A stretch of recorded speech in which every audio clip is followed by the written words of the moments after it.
साथियों नमस्कार। उम्मीद है आप सभी अच्छे होंगे। आज के इस वीडियो सेशन में हम लोग एक बार फिर से डिस्कस कर रहे होंगे एनसीईआरटी श्योर शॉर्ट की।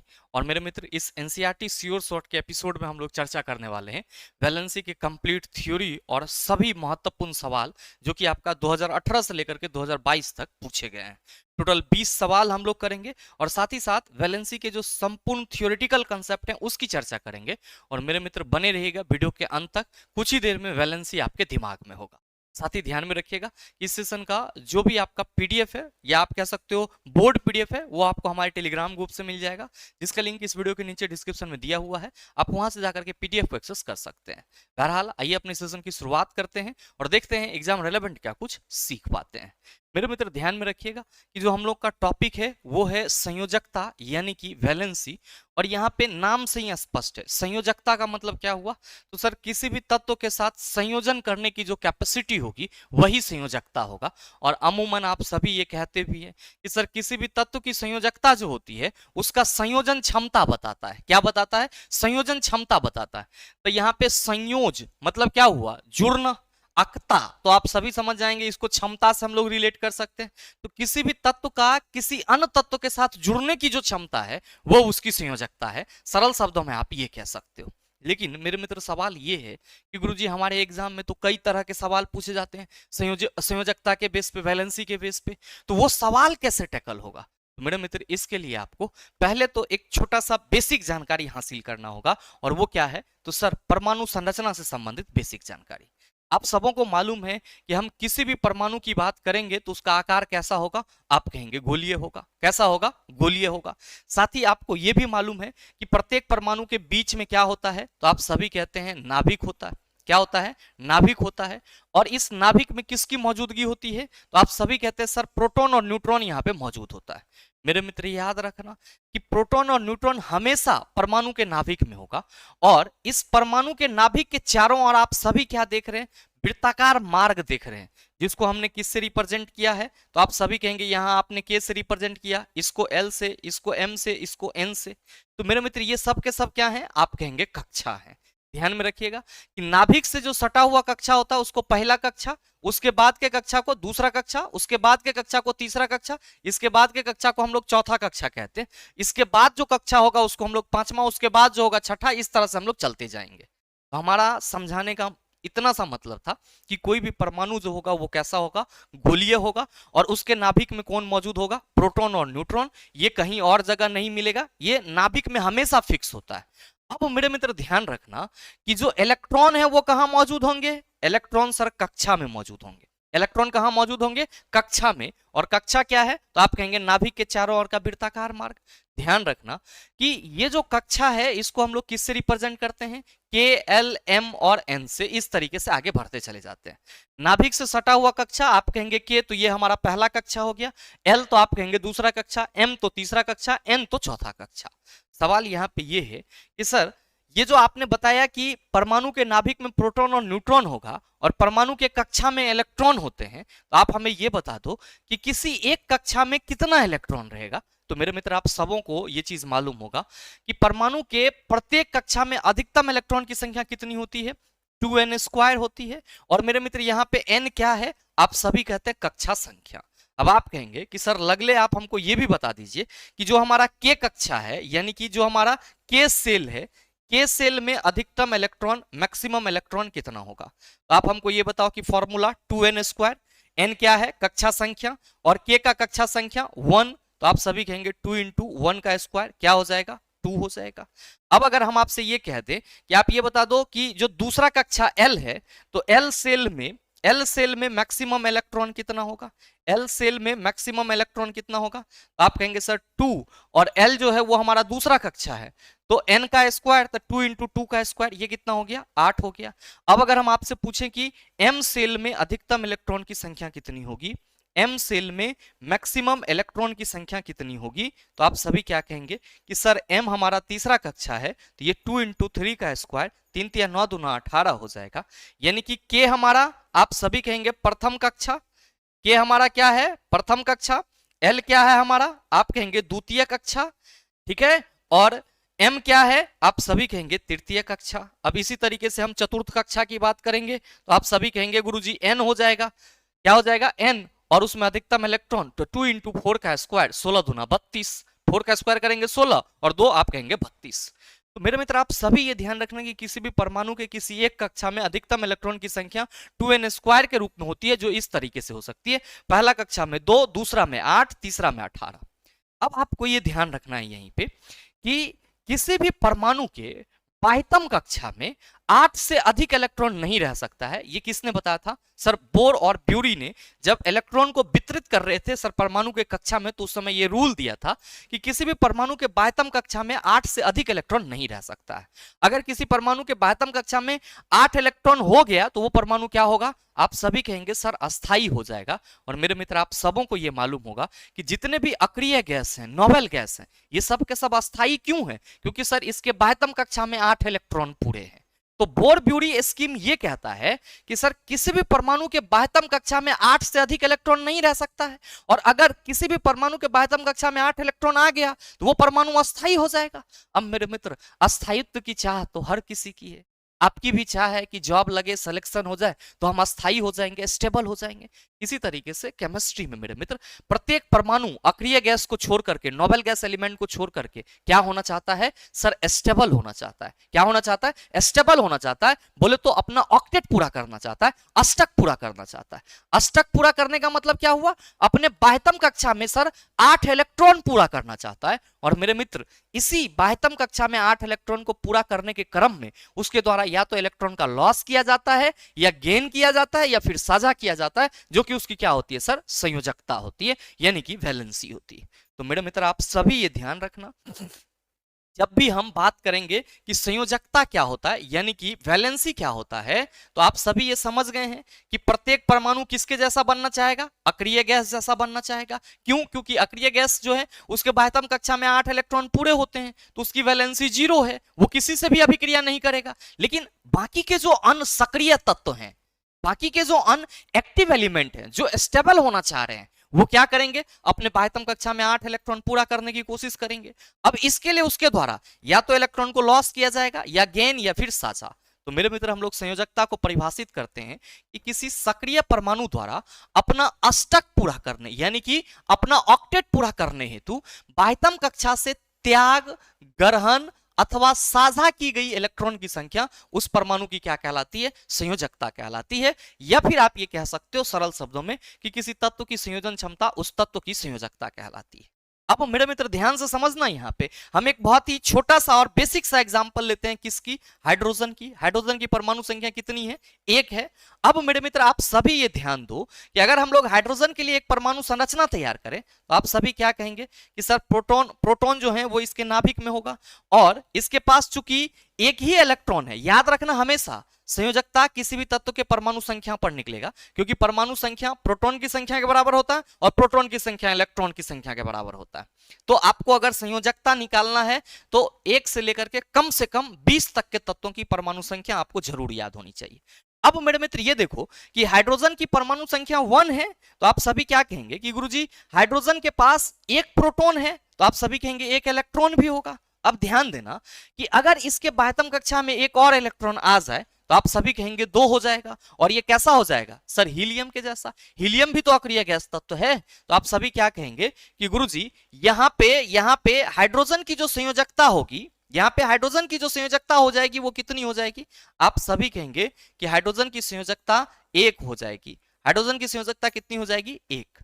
अब देखो कि यहां पे हम हीलियम की बात करते हैं। हीलियम का एटॉमिक नंबर कितना होता है? तो आप सभी कहेंगे सर हीलियम का एटॉमिक नंबर 2 होता है। अब इसके लिए भी हम लोग परमाणु संरचना बनाते हैं। अब आपको मालूम है कि प्रोटॉन और न्यूट्रॉन इसके नाभिक में रहना है। सर इसके पास 2 इलेक्ट्रॉन है, और किसी भी परमाणु के बाह्यतम कक्षा में, बाह्यतम कक्षा कह रहे, प्रथम कक्षा में कितना इलेक्ट्रॉन रह सकता है? आप सभी कहेंगे गुरुजी अभी जस्ट हम लोगों को देखें कि प्रथम कक्षा के सेल में 2 इलेक्ट्रॉन रह सकता है। ये 2 इलेक्ट्रॉन इसके सर कक्षा में आ गया। अब आप क्या कहेंगे कि सर इसका बाह्यतम कक्षा ही प्रथम कक्षा है, इसके बाद और कोई कक्षा नहीं है, तो यही ना आउटर मोस्ट सेल हुआ। आप क्या कहेंगे कि सर इसको ना किसी से लेने की जरूरत है, ना किसी से देने की जरूरत है। और आप क्या कहिएगा कि गुरुजी हीलियम ऐसे भी अक्रिय गैस तत्व है। हीलियम क्या है? हमारा अक्रिय गैस तत्व है। और हम ये कह सकते हैं इसकी जो संयोजकता होगी वो क्या हो जाएगी? आप सभी कहेंगे सर 0 हो जाएगी। क्या हो जाएगी? 0 हो जाएगी। अब मेरे मित्र इन सभी के अलावे हम थोड़ा सा आगे बढ़ते हैं और हम आपसे चर्चा करते हैं कि जरा सा आप हमको ये बताइए, आप सबों को ये चीज मालूम होगा कि जो आपका बोरोन है, जो बोरोन है इसका एटॉमिक नंबर कितना होता है? आप सभी कहते हैं सर 5 होता है। जो बोरोन है इसका एटॉमिक नंबर कितना होता है? आप सभी कहते हैं सर 5 होता है। अब मेरे मित्र अगर हम इसके लिए परमाणु संरचना तैयार करेंगे तो आप सभी कहेंगे ये नाभिक होगा, प्रोटॉन और न्यूट्रॉन इसमें होगा। इसके प्रथम कक्षा में 2 इलेक्ट्रॉन भरे जाएंगे, प्रथम कक्षा में 2 इलेक्ट्रॉन। ध्यान देना परमाणु संख्या 5 है तो इसमें टोटल इलेक्ट्रॉन की संख्या कितनी होगी? 5। क्यों? क्योंकि सर आप सभी को ये याद रखना होगा परमाणु संख्या किसके बराबर होता है? प्रोटॉन की संख्या के बराबर। तो परमाणु संख्या 5 तो इसमें प्रोटॉन की संख्या भी 5, तो प्रोटॉन संख्या इलेक्ट्रॉन की संख्या के बराबर होता है, तो सर इलेक्ट्रॉन भी तो 5 न हो गया। तो पहला कक्षा में 2 इलेक्ट्रॉन आपने भर दिया, आपके पास बचा कितना? सर 3। अब ये 3 इलेक्ट्रॉन कहां जाएगा? सर इसके दूसरे कक्षा में चला जाएगा। क्या इसके बाद और कोई कक्षा है? बिल्कुल नहीं है। तो मेरे मित्र ये क्या हुआ? आप सभी याद रखना, बाह्यतम कक्षा। ये क्या हुआ? बाह्यतम कक्षा। और आप सभी को मैं यहां पे बताना चाहूंगा कि ये जो बाह्यतम कक्षा है इसी को हम लोग संयोजी कक्षा भी कहते हैं, सर वैलेंस सेल भी कहते हैं। तो आप सभी ये कह सकते हो, आप सभी ये कह सकते हो कि किसी परमाणु का बाह्यतम कक्षा, किसी परमाणु का बाह्यतम कक्षा संयोजी कक्षा कहलाता है। किसी परमाणु का बाह्यतम कक्षा क्या कहलाता है? संयोजी कक्षा कहलाता है। और मेरे मित्र आप सभी ये याद रखना, इसी को हम लोग इंग्लिश में वैलेंस सेल कहते हैं। क्या कहते हैं? वैलेंस सेल कहते हैं, ठीक है। और किसी परमाणु के बाह्यतम कक्षा में मौजूद इलेक्ट्रॉन की संख्या संयोजी इलेक्ट्रॉन कहलाता है। तो ये यहाँ पे बाह्यतम कक्षा में मौजूद इलेक्ट्रॉन कितनी है? आप सभी कहेंगे सर 3, तो ये 3 हमारा क्या होगा? आप कहेंगे सर संयोजी इलेक्ट्रॉन।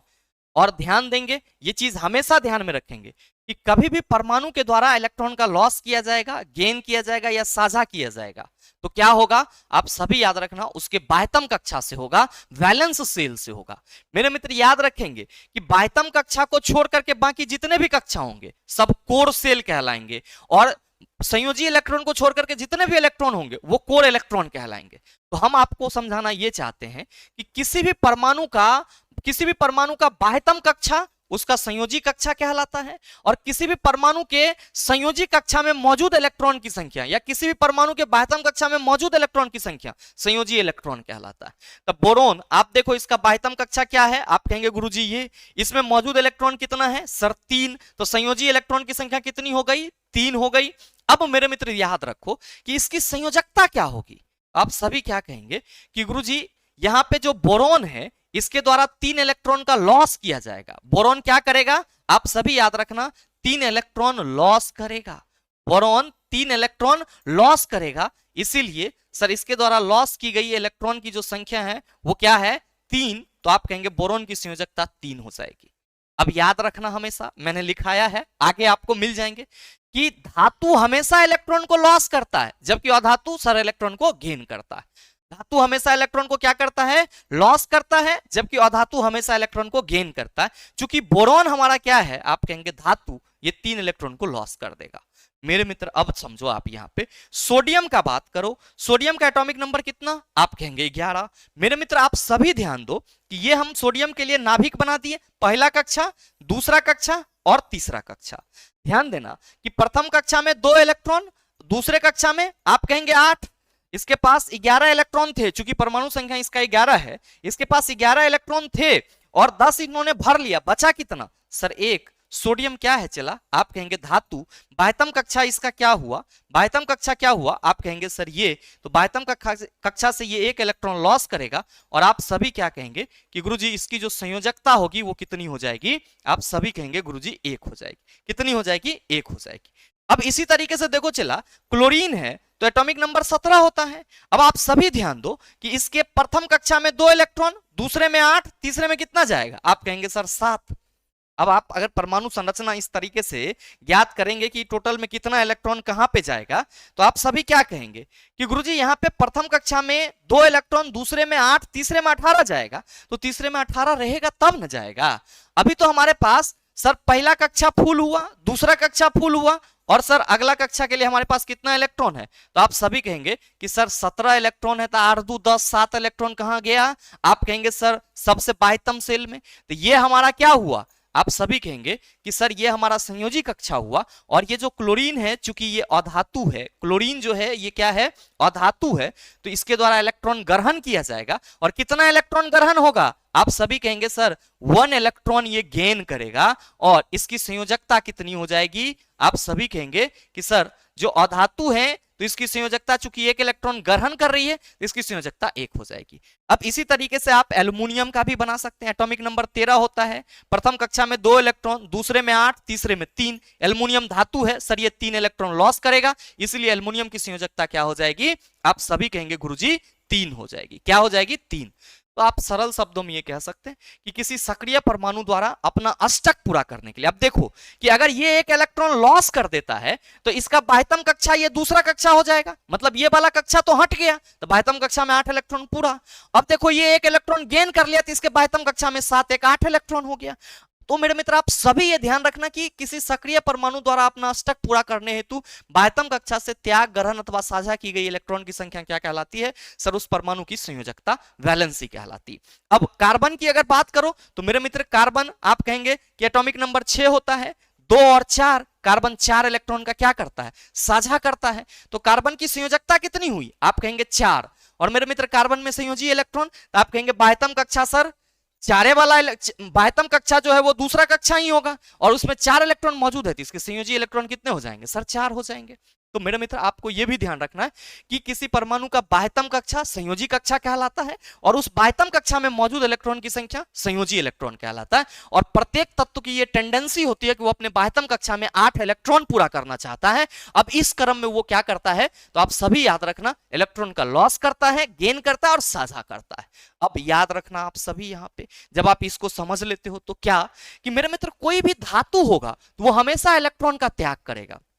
धातु क्या करेगा सर, हमेशा इलेक्ट्रॉन का त्याग करेगा। और किसी भी धातु की आप बात करोगे तो उसके बाह्यतम कक्षा में 1 2 या 3 इलेक्ट्रॉन मौजूद होंगे। किसी भी धातु की बात करेंगे तो उसके बाह्यतम कक्षा में या तो 1 इलेक्ट्रॉन होगा, या 2 इलेक्ट्रॉन होगा, या 3 इलेक्ट्रॉन होगा। तो सीधा सवाल पूछा जाता है कि धातुओं के बाह्यतम कक्षा में इलेक्ट्रॉन की मौजूदगी होती है, आप कहेंगे 1 2 अथवा 3।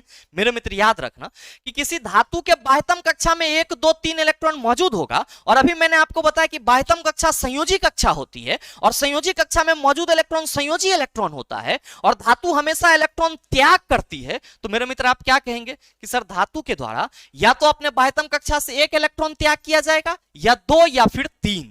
तो आप सभी कहेंगे ये 1 2 3 तो उसकी संयोजी इलेक्ट्रॉन भी है, इसीलिए हम लोग ये कहते हैं कि धातु की संयोजकता क्या होती है, सर उसकी संयोजी इलेक्ट्रॉन होती है।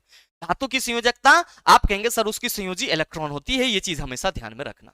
अब अधातु इलेक्ट्रॉन क्या करती है, आप सभी याद रखना, ग्रहण करती है। अधातु इलेक्ट्रॉन क्या करती है, ग्रहण करती है। और एक और चीज यहां पे लिख लेंगे, ग्रहण करती है, और यहां पे अधातु इलेक्ट्रॉन ग्रहण, अधातु इलेक्ट्रॉन ग्रहण, ग्रहण 1 मिनट, ग्रहण अथवा साझा दोनों लिख लो। अधातु इलेक्ट्रॉन ग्रहण, ग्रहण तथा साझा, अधातु इलेक्ट्रॉन ग्रहण तथा साझा दोनों करती है, दोनों करती है, ये चीज ध्यान में रखना, क्योंकि कार्बन अधातु ही है, और कार्बन 4 इलेक्ट्रॉन का क्या करता है, साझा करता है। और मेरे मित्र जो अधातु होंगे उसके बाह्यतम कक्षा में 4 5 6 7 इलेक्ट्रॉन हो सकता है। अब कई सारे छात्र हमारा यहाँ पे 4 पे ऑब्जेक्शन उठाएंगे। मेरे मित्र याद रखना, ऑब्जेक्शन वाली बात नहीं है, कॉमन सेंस वाली बात है। आपके एग्जाम में जो सवाल पूछे जाते हैं उसमें बेसिकली 5 6 और 7 की चर्चा करी जाती है, लेकिन अगर 4 भी रहेगा तो हमारा वो सही होगा, क्योंकि कार्बन हमारा क्या है, अधातु, और उसके बाह्यतम कक्षा में 4 इलेक्ट्रॉन है। तो हम ये कह सकते हैं कि सर अधातु के बाह्यतम कक्षा में 4 5 6 7 इलेक्ट्रॉन हो सकते हैं, या हम सरल शब्दों में कहते हैं 5 6 7 इलेक्ट्रॉन मौजूद होते हैं। अब मेरे मित्र अधातु की संयोजकता क्या होगी, 8 माइनस संयोजी इलेक्ट्रॉन। आप कहेंगे सर इसका क्या मतलब हुआ, मेरे मित्र अधातु के बाह्यतम कक्षा में या तो 4 इलेक्ट्रॉन होगा, या 5 या 6 या 7, और बाह्यतम कक्षा में मौजूद इलेक्ट्रॉन संयोजी इलेक्ट्रॉन कहलाएगा। अब पूरा करना है 8 इलेक्ट्रॉन, तो अगर मान लो कि कार्बन के बाह्यतम कक्षा में 4 इलेक्ट्रॉन है, तो 8 पूरा करने के लिए कितना घट रहा है, आप कहेंगे 4, तो 8 माइनस 4, 8 माइनस संयोजी इलेक्ट्रॉन, संयोजकता कार्बन की कितनी, 4। अभी जस्ट आपने क्लोरीन की बात करा, क्लोरीन के बाह्यतम कक्षा में कितना इलेक्ट्रॉन, सर 7, क्लोरीन के बाह्यतम कक्षा में कितना इलेक्ट्रॉन? 7। तो क्लोरीन की संयोजी इलेक्ट्रॉन की संख्या 7। क्लोरीन की संयोजकता कितनी? तो आप सभी कहेंगे सर अधातु की संयोजकता 8 माइनस संयोजी इलेक्ट्रॉन होता है और क्लोरीन की संयोजकता 8 माइनस 7 यानी कि कितनी हो जाएगी? आप कहेंगे 1 हो जाएगी। कितनी हो जाएगी? 1 हो जाएगी। तो अधातु की संयोजकता 8 माइनस संयोजी इलेक्ट्रॉन होगा। अब मेरे मित्र याद रखना कि कुछ ऐसे तत्व हैं जैसे कि आप कॉपर की बात कर लो, इसकी वैलेंसी कभी कभी हम लोग 1 ले लेते हैं, कभी कभी 2 ले लेते हैं। लोहा की बात कर लो, कभी वैलेंसी हम लोग 2 लेते हैं, कभी हम लोग 3 लेते हैं। हम लोग और किसी अन्य तत्व की बात करते तो आप पाएंगे कि सर वैलेंसी जो है वो 1 से अधिक, किसी भी तत्व का 1 से ज्यादा वैलेंसी होता है। तो सरल शब्दों में याद रखना कि परिवर्तनशील संयोजकता हम लोग सीधे कहेंगे 1 से अधिक संयोजकता प्रदर्शित करना। परिवर्तनशील संयोजकता का मतलब क्या हुआ? 1 से अधिक संयोजकता प्रदर्शित करना। स्पेसिफिकेशन में यह याद रखना कि आपके आवर्त सारणी में जो संक्रमण तत्व होते हैं, जो बेसिकली डी ब्लॉक एलिमेंट है, ये क्या करते हैं? आप कहेंगे सर परिवर्तनशील संयोजकता प्रदर्शित करते हैं। क्या करते हैं? परिवर्तनशील संयोजकता प्रदर्शित करते हैं। मेरे मित्र याद रखना कि संयोजकता और संयोजी इलेक्ट्रॉन दो अलग अलग चीज हैं। संयोजकता और संयोजी इलेक्ट्रॉन दो अलग अलग चीज है। जैसे यहां पे आपने देखा कि सर संयोजकता जो है वो त्याग, ग्रहण या साझा की गई इलेक्ट्रॉन की संख्या है, जबकि संयोजी इलेक्ट्रॉन बाह्यतम कक्षा में मौजूद इलेक्ट्रॉन की संख्या है। यह चीज आपको ध्यान में रखना होगा। संयोजकता त्याग, ग्रहण या साझा की गई इलेक्ट्रॉन की संख्या, जबकि संयोजी इलेक्ट्रॉन आप कहेंगे सर बाह्यतम कक्षा में मौजूद इलेक्ट्रॉन की संख्या संयोजी इलेक्ट्रॉन कहलाती है। तो मेरे मित्र आप सभी चाहो तो यहां पे ये मेंशन कर सकते हो, यहां पे आप ये मेंशन कर सकते हो, ठीक है, कि संयोजी इलेक्ट्रॉन, संयोजी इलेक्ट्रॉन का मतलब क्या हुआ? तो आप सभी कहेंगे बाह्यतम कक्षा में मौजूद इलेक्ट्रॉन की संख्या, बाह्यतम कक्षा में मौजूद इलेक्ट्रॉन की संख्या। और याद रखना मैं बार बार कह रहा हूं कि बाह्यतम कक्षा को ही संयोजी सेल कहते हैं, संयोजी कक्षा कहते हैं। तो आप ये भी कह सकते हैं कि संयोजी कक्षा में मौजूद इलेक्ट्रॉन की संख्या संयोजी इलेक्ट्रॉन कहलाएगा। अब मेरे मित्र याद रखना, जब आप परिवर्तनशील संयोजकता भी समझ लेते हो तो एनसीईआरटी की ये कुछ बातें हैं जो आपके एग्जाम के लिए डिट्टो पॉइंट हैं। पहला, डैश स्कीम के अनुसार किसी परमाणु के बाह्यतम कक्षा में अधिकतम 8 इलेक्ट्रॉन ही रह सकता है। अभी जस्ट मैंने आपको बताया है। तो आप सभी क्या कहेंगे? आप सभी कहेंगे सर बोर-ब्यूरी स्कीम। कौन सा scheme? Bore-bury scheme. Bore-bury scheme के अनुसार किसी परमाणु के बाह्यतम कक्षा में 8 से अधिक इलेक्ट्रॉन नहीं रह सकता है। नेक्स्ट, जिन तत्वों के बाह्यतम कक्षा पूर्ण रूप से 8 इलेक्ट्रॉन से भरे होते हैं, रासायनिक रूप से डैश नहीं होते हैं। मान लो तोरा 200 करोड़ मिल जाए चला, तो तू पढ़ने का इच्छा जाहिर करेगा। आप कहेगा बाग सब मास्टर गलत पढ़ाता है, हमारा ज्यादा कोई नहीं जानता है। तो आपकी स्टेबिलिटी तो 200 करोड़ हो गई। तो मेरे मित्र इसी तरीके से अगर हम लोग केमिस्ट्री में आते हैं तो जितने भी अक्रिय गैस तत्व होते हैं उसके बाह्यतम कक्षा में 8 इलेक्ट्रॉन पूरा होता है, यानी कि उसका ऑक्टेट पूरा होता है। तो मेरे मित्र वो रासायनिक रूप से सक्रिय नहीं होता है, वो क्या हो जाता है? अक्रिय हो जाता है। तो जिन तत्वों के बाह्यतम कक्षा पूर्ण रूप से 8 इलेक्ट्रॉन से भरे होते हैं, रासायनिक रूप से डैश नहीं होते, आप सभी कहेंगे सर रासायनिक रूप से सक्रिय नहीं होते। मेरे मित्र अक्रिय गैसों की संयोजकता या संयोजन शक्ति, चूंकि जो अक्रिय गैस होते हैं वो अस्थायी होते हैं, इसलिए ये किसी भी अन्य तत्व के साथ अभिक्रिया नहीं करते, तो हम ये कह सकते हैं कि अक्रिय गैस तत्वों की जो संयोजकता होगी वो क्या होगी? सर शून्य होगी। हाँ, याद रखना कि अक्रिय गैस तत्व की संयोजकता या संयोजन शक्ति शून्य जरूर होगी, लेकिन अक्रिय गैस में क्या होंगे? संयोजी इलेक्ट्रॉन होंगे। अक्रिय गैस में कितने संयोजी इलेक्ट्रॉन होंगे? तो आप कहेंगे सर अगर हम हीलियम को छोड़ करके बाकी की बात करेंगे तो सबका संयोजी इलेक्ट्रॉन 8 होगा, क्योंकि सबके बाह्यतम कक्षा में 8 इलेक्ट्रॉन पूरा होगा। ये याद रखना हमेशा कि अक्रिय गैस तत्वों की संयोजकता 0 होगी, उसके द्वारा इलेक्ट्रॉन का लॉस और गेन नहीं होगा, साझा नहीं होगा, लेकिन बाह्यतम कक्षा में तो 8 इलेक्ट्रॉन पूरा होगा।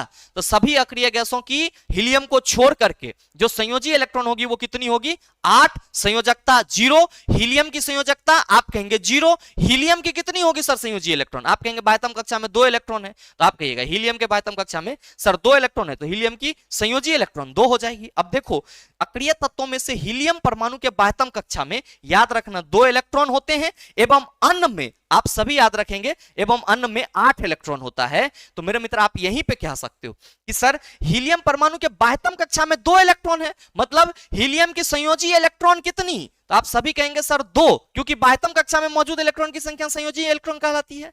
लेकिन संयोजकता पूछेगा तो आप कहेंगे 0। अब हीलियम को छोड़ करके बाकी और जो अन्य तत्व होंगे उन सभी की संयोजी इलेक्ट्रॉन आप कहेंगे सर 8 होगा, संयोजकता 0 हो जाएगा। नेक्स्ट मेरे मित्र याद रखना कि संयोजकता के प्रकार के आधार पर आप देखेंगे कि कुछ तत्व की संयोजकता 1 होती है, कुछ की 2, कुछ की 3, किसकी 4। तो मेरे मित्र उस आधार पर हम लोग तत्वों को 4 कैटेगरीज में डिवाइड करते हैं। एक संयोजी, द्विसंयोजी, त्रिसंयोजी, चतुर्थ संयोजी। मेरे मित्र एक संयोजी का मतलब क्या हुआ? एक संयोजी का मतलब हुआ कि संयोजकता कितनी होगी? 1। जैसे कि हाइड्रोजन, क्लोरीन, ब्रोमीन, आयोडीन, आप ये कुछ नाम याद रख लेना। द्विसंयोजी की संयोजकता क्या होगी? 2। त्रिसंयोजी की संयोजकता 3। चतुर्थ संयोजी की संयोजकता कितनी होगी चेला जी? 4। और मेरे मित्र आप सभी द्विसंयोजी में ऑक्सीजन को रख सकते हैं, सल्फर को रख सकते हैं, कैल्शियम को रख सकते हैं। ठीक है, याद रखना यहां पे सल्फर वेरिएबल वैलेंसी शो कर रहा है, इसीलिए हम सल्फर को क्या कर रहे हैं सर? चतुर्थ संयोजी भी रख रहे हैं और सर द्विसंयोजी भी रख रहे हैं। मेरे मित्र कार्बन चतुर्थ संयोजी होगा, ये मोनोवैलेंट, डाइवैलेंट, ट्राइवैलेंट, टेट्रावैलेंट याद रखेंगे कि जिसकी संयोजकता 1 उसको मोनोवैलेंट बोलेंगे, जिस तत्व की संयोजकता 2 उसको डाइवैलेंट, जिस तत्व की संयोजकता 3 होगी उसको ट्राइवैलेंट, और जिस तत्व की संयोजकता 4 उसको क्या बोलेंगे हम लोग? टेट्रावैलेंट बोलेंगे। बस ये एक बेसिक सा कंसेप्ट है। अब मेरे मित्र आइए हम इससे संबंधित सवाल लगाते हैं ताकि कंसेप्ट आपका और क्लियर हो पाए। और उससे पहले आपकी जानकारी के लिए बताना चाहूंगा कि NCERT line by line discussion जरूर कर लेना चाहिए। अगर आप अपने से नहीं कर पा रहे हो तो द लॉजिकल साइंस एप्लीकेशन पर ये बैच अवेलेबल है, जिसमें आपको एनसीईआरटी लाइन बाय लाइन सारी चीजें क्लास 9th और 10th के जो भी चैप्टर है वो पूरा कंप्लीट कराया जा रहा है। तो एक बार आप रिवीजन जरूर कर लेना लाइन बाय लाइन डिस्कशन, अगर आपको साइंस में बेहतर स्कोर करना है तो। बहरहाल मेरे मित्र जो पहला सवाल आपके सामने है वो ये है कि निम्न में से किस तत्व में इलेक्ट्रॉन ग्रहण करने की प्रवृत्ति अपेक्षाकृत अधिक होती है? इलेक्ट्रॉन ग्रहण करने की बात करी जा रही है तो आप कहेंगे अधातु। और मेरे मित्र अधातु में भी वर्ग 17 के जो तत्व होते हैं उसकी जो प्रवृत्ति होती है वो क्या होती है? इलेक्ट्रॉन ग्रहण करने की अधिक होती है। और वर्ग 17 के तत्व कौन मिलेंगे? Fluorine. Right answer option number C, कुछ सोचना ही नहीं है। नेक्स्ट सवाल देखिए कि नाइट्रोजन N2 में साझा इलेक्ट्रॉन की कुल संख्या कितनी? मेरे मित्र आप ये बताओ नाइट्रोजन का परमाणु संख्या, आप कहेंगे नाइट्रोजन का परमाणु संख्या सर 7। नाइट्रोजन का परमाणु संख्या 7 सर, 2 और 5।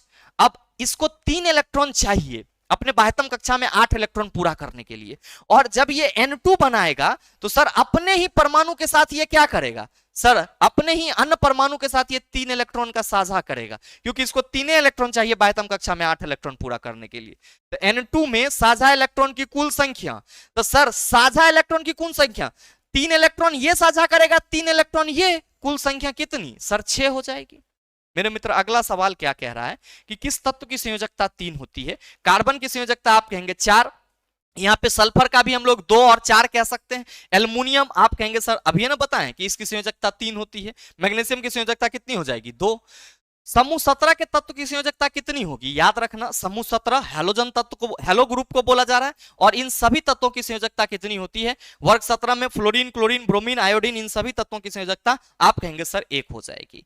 नेक्स्ट मेरे मित्र कार्बन परमाणुओं के संयोजकता कोष में उपस्थित इलेक्ट्रॉन की संख्या। संयोजकता कोष मतलब किसकी बात करी जा रही है? Valence shell. और अभी मैंने जस्ट बताया कि कार्बन का एटॉमिक नंबर 6, 2 और 4। सर इसका बाह्यतम कक्षा जो है वो 4 इलेक्ट्रॉन वाला है, तो संयोजकता कोष में इलेक्ट्रॉन की संख्या कितनी? आप कहेंगे सर जी 4। नेक्स्ट क्वेश्चन नंबर 6 कह रहा है कि कौन सा तत्व सिलिकॉन के समान संयोजकता प्रदर्शित करता है? सिलिकॉन का एटॉमिक नंबर चला 14 होता है, 2, 8, 4 ये भी साझा करेगा। तो कार्बन भी साझा करेगा, जर्मेनियम भी साझा करेगा। बिना किसी सोच के आप ऑप्शन नंबर बी टिक करेंगे। नेक्स्ट सवाल देखेंगे कि इनमें से कौन सा किसी परमाणु की संयोजकता के निर्धारण में निर्णायक भूमिका निभाता है? सबसे आंतरिक कोष में ना, एल कोष में इलेक्ट्रॉन की संख्या बिल्कुल नहीं, बाह्यतम कोष में इलेक्ट्रॉन की संख्या। बाह्यतम कोष के द्वारा ही इलेक्ट्रॉन का त्याग, ग्रहण और साझा होगा। तो राइट आंसर हमारा ऑप्शन नंबर सी हो जाएगा। अगला सवाल देखो कि ग्रेफाइट परमाणु में संयोजी इलेक्ट्रॉन की संख्या कितनी होती है? ग्रेफाइट कार्बन का अपरूप है और जो अपरूप होते हैं उसकी रासायनिक गुण समान होती है, भौतिक गुण भिन्न भिन्न होती है। तो रासायनिक गुण में संयोजकता, इलेक्ट्रॉनिक कॉन्फ़िगरेशन आएगा कि नहीं आएगा? आप कहेंगे बिल्कुल। तो सर ये कार्बन का एलोट्रॉप्स है, इसीलिए सर इसकी जो संयोजकता होगी वो कितनी होगी? संयोजकता या संयोजी इलेक्ट्रॉन की संख्या आप कहेंगे 4। नेक्स्ट क्वेश्चन नंबर 9 कह रहा है कि NH3 में नाइट्रोजन की संयोजकता। अब नाइट्रोजन किसी के साथ भी कंपाउंड बनाएगा तो क्या उसकी संयोजकता बदलेगी? आप कहेंगे बिल्कुल नहीं। तो NH3 में नाइट्रोजन की संयोजकता आप कहेंगे गुरुजी 3 ना होगा। अगला है क्वेश्चन नंबर 10 कि निम्न में से त्रिसंयोजक तत्व कौन सा है? ट्राइवैलेंट तत्व कौन सा है? मेरे मित्र याद रखो अभी जस्ट हम लोगों ने बोरोन की संयोजकता 3 देखी, एल्युमिनियम की संयोजकता 3 और ये इंडियम की भी संयोजकता 3 होती है, मतलब ये सभी क्या है? ट्राइवैलेंट है। नेक्स्ट है क्वेश्चन नंबर 11 कि फास्फोरस के एक परमाणु में कितने संयोजी इलेक्ट्रॉन होते हैं। चला, फास्फोरस का एटॉमिक नंबर 15, पहला कक्षा में 2 इलेक्ट्रॉन, दूसरा में 8, तीसरा में 5। बाह्यतम कक्षा में इलेक्ट्रॉन कितना मौजूद है? 5। इसीलिए सर संयोजी इलेक्ट्रॉन कितना हो जाएगा? आप कहेंगे 5। नेक्स्ट है कि यदि एल्युमिनियम की संयोजकता 3 और ऑक्सीजन की 2 है तो एल्युमिनियम ऑक्साइड का रासायनिक सूत्र। जब भी ऐसा सवाल आए तो जिसका जो संयोजकता दिया हुआ है, जैसे कि एल्युमिनियम की संयोजकता एल्युमिनियम के नीचे 3 लिख दिए, ऑक्सीजन की संयोजकता ऑक्सीजन के नीचे 2 रख दिए और इसको क्राइस क्रॉस कर देंगे। ये मेरे मित्र क्या हो गया? Al2O3 aluminium oxide. Right answer option number D.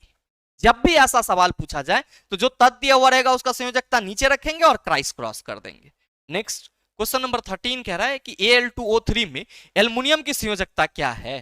तो आप सभी कहेंगे सर जब भी हम लोग बाइनरी कंपाउंड की बात करते हैं तो संयोजकता क्राइस क्रॉस होता है। तो इसका संयोजकता इस पे आया और इसका संयोजकता इस पे चला गया, इसका संयोजकता ये है 3। Right answer option number A. Next, cuprous oxide में कॉपर की संयोजकता क्या होती है? मेरे मित्र याद रखना ये जो अस लगा हुआ है तो क्यूप्रस जिसकी संयोजकता कम होगी वहां पे हम लोग क्या कहेंगे? सर अस लगाएंगे, और जब संयोजकता ज्यादा होगी तो वहां क्या कहेंगे? इक लगाएंगे। अब कॉपर जो है 2 संयोजकता प्रदर्शित करता है, 1 भी और 2 भी। तो 1 के साथ अस और 2 के साथ इक। अस लगा है तो कॉपर की संयोजकता क्या होगी? 1 होगी। नेक्स्ट क्वेश्चन नंबर 15 कह रहा है कि निम्नलिखित में से किस तत्व में 3 संयोजी इलेक्ट्रॉन होते हैं? 3 संयोजी इलेक्ट्रॉन आप सभी कहेंगे सर एल्युमिनियम में होते हैं बिना किसी लाग लपेटा के। ध्यान देना, सिल्वर की संयोजकता कितनी होगी? 1 होगी। और जो आपका गोल्ड है इसकी संयोजकता कितनी होगी? सर 3 होगी। कैल्शियम की संयोजकता आप कहेंगे सर 2 हो जाएगी। कैल्शियम की संयोजकता 2। नेक्स्ट है क्वेश्चन नंबर 16 कि मैग्नीशियम की परमाणु संख्या 12 है, इसकी संयोजकता। तो मेरे मित्र आप सभी याद रखना मैग्नीशियम की परमाणु संख्या 12 है, 2 8 2। ये 2 इलेक्ट्रॉन लॉस कर देगा और इलेक्ट्रॉन लॉस करेगा तो ये धनायन बनाएगा Mg2+। और किसी भी आयन की जो संयोजकता होती है उसमें मौजूद पॉजिटिव और नेगेटिव चार्ज के बराबर होती है, मतलब Mg2+। तो आप कहेंगे मैग्नीशियम की संयोजकता 2 हो जाएगी। नेक्स्ट क्वेश्चन नंबर 17 कह रहा है कि अमोनिया में नाइट्रोजन की संयोजकता। मेरे मित्र ये HW है आप सबों के लिए। क्या होगा सही आंसर? नीचे कमेंट करके जरूर बताना। नेक्स्ट है क्वेश्चन नंबर 18 कि ऑक्सीजन के सापेक्ष क्लोरीन की संयोजकता। VVI है, रट लेना इसको। पीरियोडिक टेबल के अकॉर्डिंग चलेंगे तो आप सभी क्या कहेंगे? ऑक्सीजन के सापेक्ष क्लोरीन की संयोजकता क्या हो जाएगी? सर 7 हो जाएगी। नेक्स्ट है कि तत्व X चतुर्थ संयोजक है और तत्व Y द्वि संयोजक है, इन 2 तत्वों द्वारा बना यौगिक क्या होगा? तो मेरे मित्र तत्व X, ये तत्व Y। X की संयोजकता 4, Y की संयोजकता 2। क्राइस क्रॉस करेंगे इस तरीके से तो आप कहेंगे X2 क्या होगा? Y4। अब यहां पे अगर हम इसका जो वैल्यू है उसको अगर सॉल्व करेंगे, अगर हम लोग HCF लेकर के उस HCF से इसको डिवाइड करेंगे तो ये XY2 आएगा। या आप सिंपल कह सकते हो अगर हम लोग रेशियो लेंगे तो क्या हो जाएगा? सर 2 2 जा 4 तो XY2 क्या हो जाएगा? XY2। नेक्स्ट मेरे मित्र आपका है क्वेश्चन नंबर 20 कि परिवर्तनीय संयोजकता डैश दर्शाते हैं। संयोजी इलेक्ट्रॉन से, संक्रमण तत्व से। आप कहेंगे बिल्कुल राइट आंसर आपका ऑप्शन नंबर बी हो जाएगा। तो संयोजकता का जो कंसेप्ट है वो यही है। बस आपको इतना मालूम होना चाहिए कि परमाणु के कक्षा में इलेक्ट्रॉन कैसे भरते हैं और संयोजकता क्या है, संयोजी इलेक्ट्रॉन क्या है, संयोजी कक्षा क्या है। यकीन मानिए कि ये जितने भी सवाल आपने करे हैं ये सब के सब 2018 से लेकर के 2022 में आपके एग्जाम में पूछे गए थे। और मेरे मित्र अगर आप इस वीडियो को पूरा देखें तो हमें पूरा विश्वास है कि अब आप संयोजकता से संबंधित किसी भी प्रकार का प्रश्न आसानी से हल कर सकते हैं। साथ ही उम्मीद करेंगे कि ये वीडियो आप सबों को अच्छा लगा होगा। अगर आपको अच्छा लगा तो वीडियो को लाइक कीजिएगा, ज्यादा से ज्यादा अपने दोस्तों के साथ शेयर कीजिएगा और अगर आप चैनल पर नए हैं तो सब्सक्राइब करके बेल आइकन दबा लीजिएगा ताकि इस तरह के एग्जाम रिलेवेंट वीडियो का नोटिफिकेशन सबसे पहले आपके पास पहुंचे और आप उसको सबसे पहले देख पाओ। मिलते हैं फिर अगले सेशन में, तब तक के लिए best of luck. Thank you, have a nice day.